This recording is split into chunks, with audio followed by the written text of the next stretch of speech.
ସବୁ ବାପାଙ୍କ ଭାଗ୍ୟରେ ଝିଅ ନଥାଏ। ଆମେ ସମସ୍ତେ ପଢୁଛେ ରାମାୟଣ। ସେହି ରାମାୟଣରୁ ରାଜା ଦଶରଥଙ୍କର ଦୁନିଆ ପାଇଁ ବାପାଙ୍କର ଉପଦେଶ ଠିକ ହଉଛି।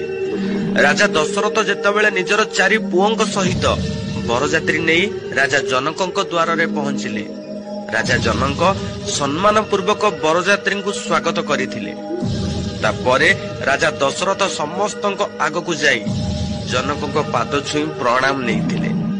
ଚମକି ଯାଇ ଜନକ ରାଜା ଦଶରଥଙ୍କ ହାତ ଧରି କହିଲେ, ମହାରାଜା, ଆପଣ ତ ବଡ ହେବେ, ବରପକ୍ଷ ଲୋକ, ଏମିତି ଭୁଲ କାହିଁକି କଲେ? ଜନକଙ୍କ କଥା ଶୁଣି ରାଜା ଦଶରଥ ଖୁବ ସୁନ୍ଦର କଥାଟେ କହିଥିଲେ। ମହାରାଜା, ଆପଣ ଦାତା ଅଟନ୍ତି, କନ୍ୟା ଦାନ କରୁଛନ୍ତି। ମୁଁ ତ ଗ୍ରହିତା, ଆପଣଙ୍କ କନ୍ୟାକୁ ନେବାକୁ ଆସିଅଛି। ଏବେ ଆପଣ କୁହନ୍ତୁ ନା, ଦାତା ଏବଂ ଗ୍ରହିତା ମଧ୍ୟରୁ କିଏ ବଡ ଅଟେ? ଏହା ଶୁଣି ରାଜା ଜନକଙ୍କ ଆଖିରୁ ଲୁହ ଝରିବାକୁ ଲାଗିଲା। ଭାଗ୍ୟବାନ ସେ ଅଟେ ଯାହା ଘରେ ଅଛନ୍ତି କନ୍ୟା। ସବୁ କନ୍ୟାଙ୍କ ଭାଗ୍ୟରେ ପିତା ମିଳିଥାନ୍ତି, କିନ୍ତୁ